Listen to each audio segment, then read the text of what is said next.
Ndugu mwenyekiti wa bodi, kama ulivyoelezea mwanzo, na mimi ni paza sauti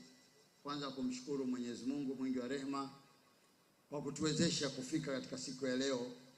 siku adhimu ambayo kwetu sisi wawekezaji wa mfuko wa faida tunapata fursa ya kupokea taarifa kutoka kwa mtendaji mkuu juu ya mfuko wetu, lakini pia kujadili jinsi ya kuboresha mfuko huo ili uwekezaji wetu uwe na manufaa makubwa na ikiwezekana yawe makubwa zaidi. Ndugu mwenyekiti wa bodi na wajumbe wa mkutano mkuu, mkutano huu binafsi naona furaha na fahari kubwa kusimama mbele yenu na kushuhudia mafanikio makubwa na maendeleo yaliyofikiwa na mfuko wetu wa uwekezaji wa faida kutokana na historia na malengo ya uanzishwaji ndani ya wizara yetu. Kama ilivyo kwa nafasi yangu, pamoja na kuwa leo nimekuja kujitambulisha mbele yenu kama waziri anayesimamia mfuko huu, lakini pia ni jukumu langu kutumia nafasi hii kuhamasisha na kushuhudia ukuaji mkubwa wa mfuko kama ambavyo umekuwa unafanyika katika siku za karibuni. Kama tunafahamu, mfuko huu wa faida unaendeshwa na taasisi yetu ya Watumishi Housing Investment, ambayo taasisi hii ni taasisi iliyo chini ya Ofisi ya Rais, Management ya Utumishi wa Umma na Utawala Bora, na ambayo ilianzishwa mwaka 2014 chini ya sheria ya makampuni, yani CAP namba 212, kwa ajili ya kutekeleza mpango wa makazi kwa watumishi wa umma na wanachama wa mfuko wa hifadhi ya jamii. Sambamba na jukumu hilo, mfuko huu ulipewa jukumu la kuanzisha, kusimamia na kuhamasisha uwekezaji katika mfuko wa uwekezaji wa pamoja, yani Faida Funds, ambao uwekezaji wake kwa asilimia kubwa ni wananchi wote wa Tanzania, makundi yote, taasisi na vikundi vyote. Lakini pia kubwa zaidi kuliko yote ni kwamba mfuko huu umejikita katika kuwekeza kwenye masoko ya fedha baada ya kuidhinishwa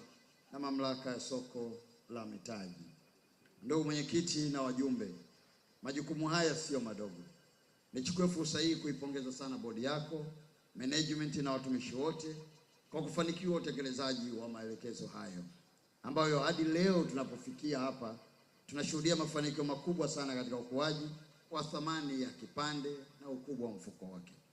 Kwa mujibu wa taarifa ya usimamizi wa mfuko inayojadiliwa leo, hadi kufika tarehe 30 Juni mwaka 2025, ukubwa wa mfuko huu uliongezeka hadi kufika bilioni 43.99, sawa na ongezeko la asilimia 69 kutoka shilingi bilioni 25 kwa mwaka uliopita. Ongezeko hili ambalo ukiangalia kwa hisabati ni ongezeko la shilingi bilioni 18 katika ongezeko la fedha zilizowekezwa na faida iliyopatikana, inahusu kuongezeka kwa thamani halisi ya kipande ambapo ilitoka tokea 2016 imeongezeka kwa shilingi 16.86 kutoka shilingi 115.8 hadi shilingi 132.67, ambao ni sawa na asilimia 14.6 kwa mwaka. Ukuaji huu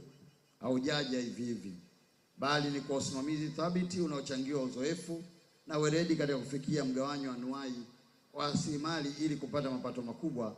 bila kuathiri ukwasi wa fedha. Tumejulishwa hapa wawekezaji sasa wamefika 12,600 na makampuni yako zaidi ya 260. Hii ni habari njema sana kwetu sisi, lakini kupitia tangazo hili